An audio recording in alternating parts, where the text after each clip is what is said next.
الحمد لله الذي شرفنا لعلوم القرآن والحديث، والصلاة والسلام على من قال إنما بعثت معلما. أما بعد فأعوذ بالله من الشيطان الرجيم. بسم الله الرحمن الرحيم. وعلم آدم الأسماء كلها. صدق الله العظيم. اس سے کہہ دو کہ یہاں کا ہر ایک ذرہ امن کی تبلیغ کرتا ہے. اس سے کہہ دو کہ یہاں کا ہر ایک ذرہ امن کی تبلیغ کرتا ہے. وہ ظالم میرے مدرسے کی ریت کو بھی بارود لکھتا ہے. انہی سے ہے تاریخ، تاریخ کا عنوان ہے. انہی سے ہے تاریخ، تاریخ کا عنوان ہے.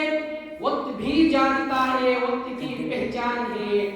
ان سے الجھو گے تو انجام برا ہوگا.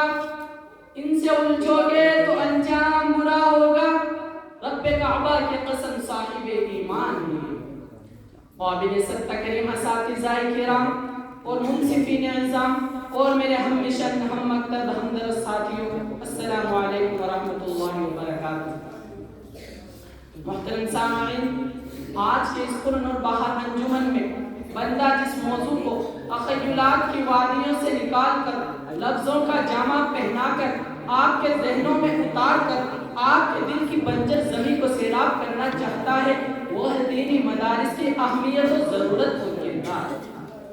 حاضرین ملت، اس امت کی رہبری اور رہنمائی کے لیے جو سب سے پہلا مدرسہ قائم ہوا وہ غار حرا تھا، جس کے معلم اول رب کائنات، متعلم اول رحمت کائنات، واسطہ اول جبریل امین، کتاب اول قرآن پاک اور مخاطبین اول صحابہ کرام کی جماعت تھی. دوستو، آج لوگوں کا عام خیال یہ ہے کہ مدرسہ ایک مخصوص چار دیواری کا نام ہے، مدرسہ پرشکوہ عمارت کا نام ہے، مدرسہ پرکشش درسگاہوں کا نام ہے. اسی لیے وہ بیچارے یہ سمجھ بیٹھتے ہیں کہ اگر مدرسے کی عمارت کو گرا دیا جائے تو مدرسہ ختم ہو جائے گا. لیکن ایسا نہیں ہے. میں اس خیال کی پرزور تردید کرتا ہوں. عالی وقال اس لیے کہ مدرسہ سنگ و خشت کے ڈھیر کا نام نہیں، مدرسہ فلک باز عمارت کا نام نہیں، مدرسہ مزین مقید کمروں کا نام نہیں، مدرسہ پرکشش درسگاہوں کا نام نہیں. اگر ایسا ہوتا تو ہم سادہ سا چبوترے کو مدرسہ نہیں کہہ سکتے جہاں بیٹھ کر تعلیم حاصل کرنے والوں کو اصحاب صفہ کے نام سے یاد کیا جاتا ہے. اگر ایسا ہوتا تو ہم اس دیوبند میں واقع اس انار کے درخت کے سائے کو مدرسہ نہیں کہہ سکتے جہاں محمود نامی استاد نے محمود نامی شاگرد کو تعلیم دے کر ہزاروں مدرسوں کی بنیادیں قائم کی.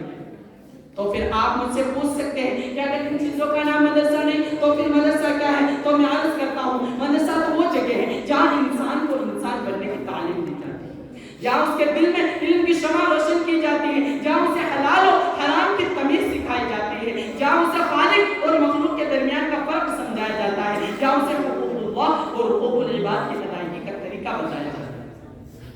محترم سامعین، دور حاضر میں اگر ہم ان دینی مدارس کا جائزہ لیتے ہیں تو فوراً ذہن کی گلیوں میں یہ سوال گردش کرنا شروع کر دیتا ہے کہ آخر ان دینی مدارس کا کردار کیا ہے.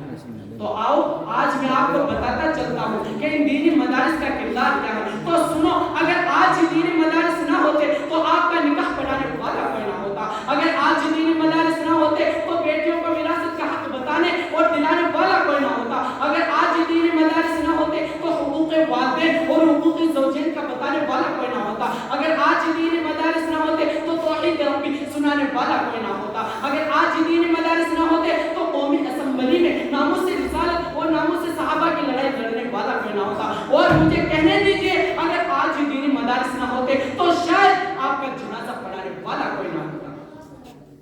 حضرات، اور میں آپ کو بتاتا چلتا ہوں کہ اگر آج یہ دینی مدارس نہ ہوتے تو یہ علماء ربانی بھی نہ ہوتے. اگر آج یہ دینی مدارس نہ ہوتے تو یہ علماء نہ ہوتے. کیوں؟ اس لیے کہ انہی مدارس اسلامیہ کے خاک سے یہ علماء اٹھے، یہ حفاظ اٹھے، واعظین اٹھے، داعیان حق اٹھے، مفتیان دین اٹھے، اولیاء اٹھے، اتقیاء اٹھے، اصفیاء اٹھے اور پھیلے، پوری دنیا میں پھیلے. مغرب میں گئے، مشرق میں گئے، شمال میں گئے، جنوب میں گئے، ملک میں گئے، شہر میں گئے، گاؤں میں گئے، کوچے میں گئے، چپے میں گئے، گھر میں گئے. جہاں گئے وہاں اسلام کا پرچم لہرائے اور جن خطوں میں ٹھہرے وہاں سے علم و عرفان کے چشمے راہوں سے گزرے ان پر ہدایت کے پھول کھل اٹھے۔ غرض یہ کہ انہی مدارس سے نکلنے والے ان بوریاں نشینوں اور فقیروں نے امت کے ایک زخم پر مرہم رکھا، ملت کے ایک ایک مسئلے کا حل ڈھونڈا۔ شاید اسی لیے شاعر مشرق علامہ محمد اقبال رحمۃ اللہ علیہ، جن کا زندگی کا اکثر و بیشتر حصہ کالج یونیورسٹی میں گزرا، ان کی قلندرانہ نگاہیں کتنی دور رس اور حقیقت شناس تھی۔ فرمایا ان مکتبوں کو اسی حالت میں رہنے دو اور غریب مسلمانوں کے بچوں کو انہی مدارس میں پڑھنے دو۔ وقت کی تنگی کی وجہ سے میں اپنی بات کو یہی مکمل کرنا چاہتا ہوں اس شعر کے ساتھ۔ اللہ سے کرے دور تو تعلیم میں فتنہ، اللہ سے کرے دور تو تعلیم میں فتنہ، اموال بھی اولاد بھی جاگیر میں فتنہ، ناحق کے لیے اٹھے تو شمشیر بھی فتنہ، ناحق کے لیے اٹھے تو شمشیر بھی فتنہ، شمشیر تو کیا چیز ہے سمیت نعرہ تکبیر بھی فتنہ۔